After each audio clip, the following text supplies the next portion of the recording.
Morning all India radio और आज सवा के एनालिसिस में आप सबों का स्वागत। अगर ऑल इंडिया रेडियो के अंदर न्यूज़ की बात करें तो कुछ भी इम्पोर्टेंट नहीं है।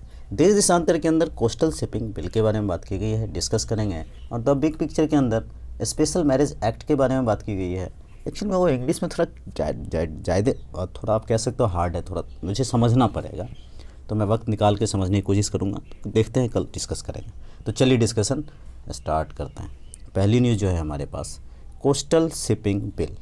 ये असल में जो हमारा भारत का ये कोस्टल एरिया है इसको रेगुलेट करने की बात 1958 का मर्चेंट बिल है 1958 का, जिसको रिप्लेस किया जाएगा। इसमें मेनली बात की गई है लाइसेंसिंग की, कि लाइसेंसिंग जो सिस्टम है इसको किस तरह से बदला जाए। असल में पहले अभी तक ये क्या है ना कि ये जो बिल था coastal shipping bill, coastal shipping का जो ड्राफ्ट था, पहले वाला जो बिल था वो एक चैप्टर के तरह डील करता था।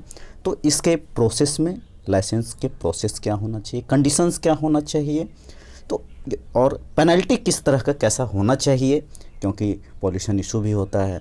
दूसरा पॉइंट, जल सीमा को बदलने की बात, मतलब जो कोस्टल का सीमा होता है ये सीमा कहाँ क्या होगा नहीं होगा, हालांकि नॉटिकल माइल्स हैं हमारे पास, नहीं फिर भी इसके अनुसार क्या सूट करेगा।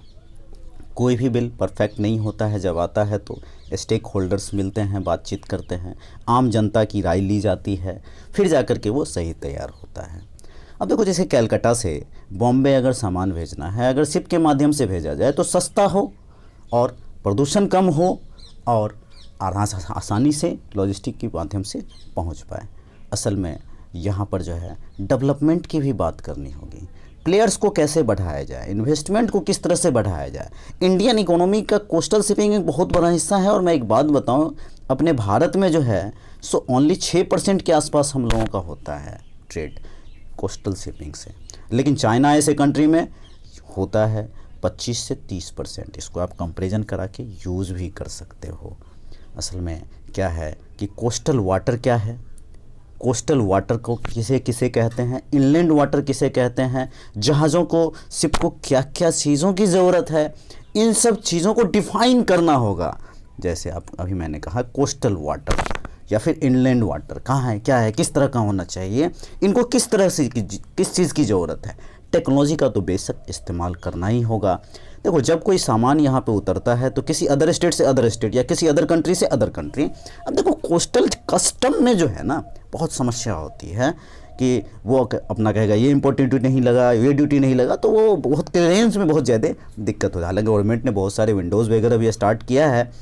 और दूसरी बात, उसका समन्वय बनाना होगा। दूसरी बात, जब कोई शिप कोई ख़रीदता है तो शिप कोई ख़रीदता है तो नॉर्मली 25 साल इसकी लाइफ होती है, तो इसका जो लोन के चुकाने का जो पीरियड होना चाहिए उसमें भी थोड़ा ध्यान देना होगा कि उसका टाइम पीरियड ठीक ठाक हो, मतलब कम नहीं हो, थोड़ा ज़्यादा हो, क्योंकि 25 साल तक टाइम पीरियड होता है तो उस अनुसार उसको प्रॉफिट भी तो होना चाहिए। तो ये सारी बातें इस आर्टिकल के अंदर। तो कोस्टल शिपिंग एक बिल है और इस बिल के और ही आने दो, और भी आएगा, हम कंटिन्यू रहते ही हैं, तो रिवीजन करते रहिएगा। अभी महीना दिन बीता है ये, अगर बाकी तो लास्ट वाला तो जून जुलाई अगस्त से लेना ही होगा आपको, बाकी रिवीजन करना ही होगा नेक्स्ट के लिए, लेकिन इसको रिवीजन एकदम मस्ट है, बहुत ही सबसे बेस्ट थिंग।